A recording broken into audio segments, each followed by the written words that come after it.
నెహెమ్యా గ్రంథము 12వ అధ్యాయము.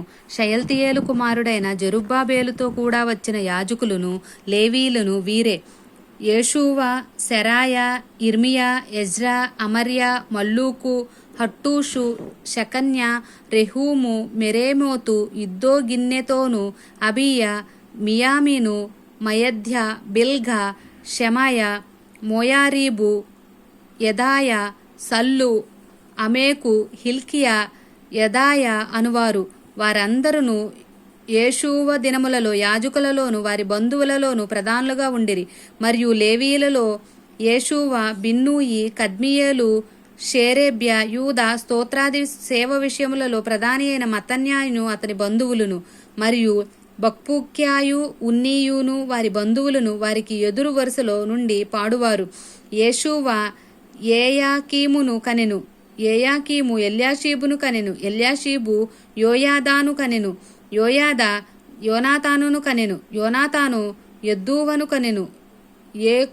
యోయాకీము దినములలో పితరులలో ప్రధానులైన వారు యాజకులయుండిరి. వారెవరనగా సెరాయా ఇంటి వారికి మెరాయా, ఇర్మియా ఇంటి వారికి హనన్య, ఎజ్రా ఇంటి వారికి మెషుల్లాము, అమర్యా ఇంటి వారికి యెహోహానాను, మెలీకు ఇంటి వారికి యోనాతాను, షబన్యా ఇంటి వారికి ఏసేపు, హారీము ఇంటి వారికి అద్నా, మెరాయోతు ఇంటి వారికి హెల్కయి, ఇద్దో ఇంటి వారికి జకర్యా, గిన్నెతోను ఇంటి వారికి మెషుల్లాము, అబియా ఇంటి వారికి జిక్రి, మిన్యామీను ఇంటి వారికి మోవద్య ఇంటివారికి పిల్దయి, బిల్గా ఇంటివారికి షమ్మూయ, షమాయా ఇంటివారికి యెహోనాతాను, యోయారీబు ఇంటివారికి మత్తైనై, యోదాయా ఇంటివారికి ఉజ్జి, సల్లయి ఇంటివారికి కల్లయి, ఆమోకు ఇంటివారికి ఏబేరు, హిల్కియా ఇంటివారికి హషబ్య, యోదాయా ఇంటివారికి నెతనేలు.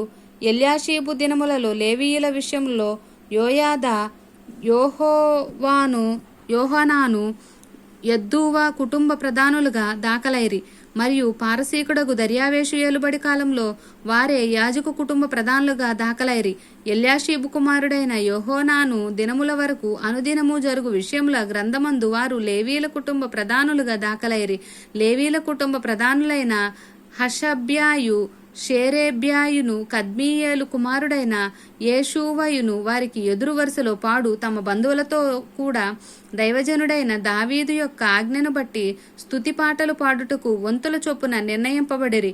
మత్తన్య, బక్బూక్య, ఓబద్య, మెషుల్లాము, టల్మోను, అక్కూబు అనువారు గుమ్మముల దగ్గరనున్న పదార్థపు కొట్టుల యొద్ద కాపుకాచు ద్వారపాలకులుగా ఉండిరి. వీరు యోజాదాకును పుట్టిన యేషూవ కుమారుడైన యోయాకీము దినములలోను అధికారి అయిన నెహెమ్యా దినములలోను యాజకుడును శాస్త్రియగు ఎజ్రా దినములలోను ఆ పని జరుపుచూ వచ్చిరి.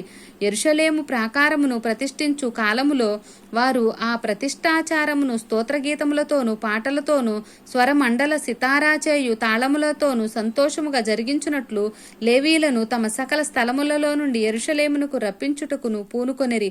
అప్పుడు గాయకుల వంశస్థులు యెరూషలేము చుట్టూనున్న మైదాన భూమిలో నుండియు నెటోపాతి యొక్క గ్రామములో నుండి కూడుకొని వచ్చిరి. మరియు గిల్గాలు యొక్క ఇంటిలో నుండి గెబా యొక్కయు అజ్మావేతు యొక్కయు పొలములలో నుండి జనులు వచ్చిరి. ఏలయనగా యెరూషలేము చుట్టూను గాయకులు తమకు ఊళ్లను కట్టుకొని ఉండిరి. యాజకులను లేవీయులను తమ్మును తాము పవిత్రపరుచుకున్న తర్వాత జనులను, గుమ్మములను, ప్రాకారమును పవిత్రపరిచిరి. అటు తరువాత నేను యూదుల ప్రధానులను ప్రాకారం మీదకి తోడుకొని వచ్చి స్తోత్ర గీతములు పాడువారిని 2 గొప్ప సమూహములుగా ఏర్పరిచితిని. అందులో ఒక సమూహము కుడి ప్రక్కను పెంటగుమ్మము వైపున ప్రాకారం మీదను నడిచెను. వారి వెంబడి హోషయాయును యూదుల ప్రధానులలో సగము మందియును వెళ్ళిరి.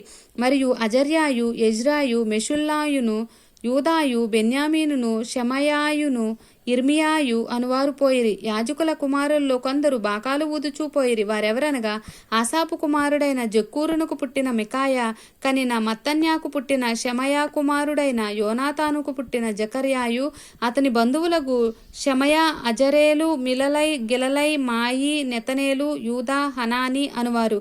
వీరు దైవజనుడగు దావీదు యొక్క వాద్యములను వాయించుచూ పోయిరి.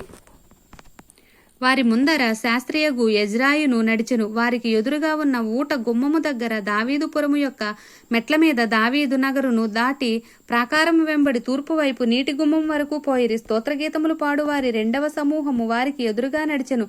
వారి వెంబడి నేనును వెళ్లి తిని ప్రాకారం మీదనున్న సగము మంది కొలముల గోపురము అవతల నుండి వెడల్పు ప్రాకారము వరకు వెళ్ళిరి. మరియు వారు ఎఫ్రాయిము గుమ్మము అవతల నుండి, పాత గుమ్మము అవతల నుండి, మచ్చపు గుమ్మము అవతల నుండి, హనన్యేలు గోపురము నుండి, మేయా గోపురము నుండి, గొర్రెల గుమ్మము వరకు వెళ్లి బందీగృహపు గుమ్మములో నిలిచిరి. ఆ ప్రకారమే దేవుని మందిరములో స్తోత్రగీతములు పాడువారు రెండు సమూహములను నేనును నాతో కూడా ఉన్న అధికారులలో సగం మంది నిలిచి ఉండిరి.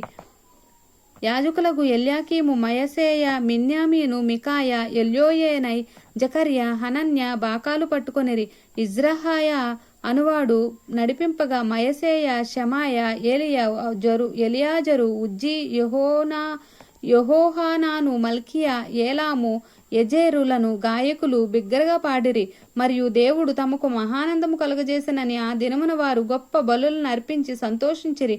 వారి భార్యలు పిల్లలు కూడా సంతోషించిరి. అందువలన యెరూషలేములో పుట్టిన ఆనందధ్వని బహు దూరమునకు వినబడెను.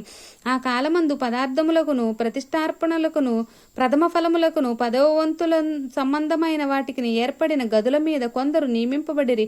వారు యాజకుల కొరకును లేవీల కొరకును ధర్మశాస్త్రానుసారంగా నిర్ణయింపబడిన భాగములను పట్టణముల పొలములలో నుండి సమకూర్చుటకు నియమింపబడిరి. సేవ చేయుటకు నియమింపబడిన యాజకులను బట్టి లేవీలను బట్టి యూదులు సంతోషించిరి. మరియు గాయకులను ద్వారపాలకులను దావీదునకు అతని కుమారుడైన సొలొమోను ఆజ్ఞాపించినట్లు దేవుని గూర్చిన పనులను తమ శుద్ధిని గూర్చిన పనులను నెరవేర్చుచూ వచ్చిరి. పూర్వమందు దావీదు దినముల్లో గాయకుల విషయంలోను స్తోత్రగీతముల విషయంలోను పాటల విషయంలోను ఆసాపు ప్రధానుడు. జెరుబ్బాబేలు దినములలోనేమి నెహెమ్యా దినముల్లోనేమి ఇశ్రాయేలందరూ వారి వంతుల చొప్పున గాయకులను ద్వారపాలకులను భోజన పదార్థములను అనుదినము ఇచ్చుచూ వచ్చిరి. మరియు వారు లేవీల నిమిత్తము అర్పణలను ప్రతిష్ఠించుట మారిరి. లేవీలు అహరోను వంశస్థులకు వాటిని ప్రతిష్ఠించిరి. ఆమేన్.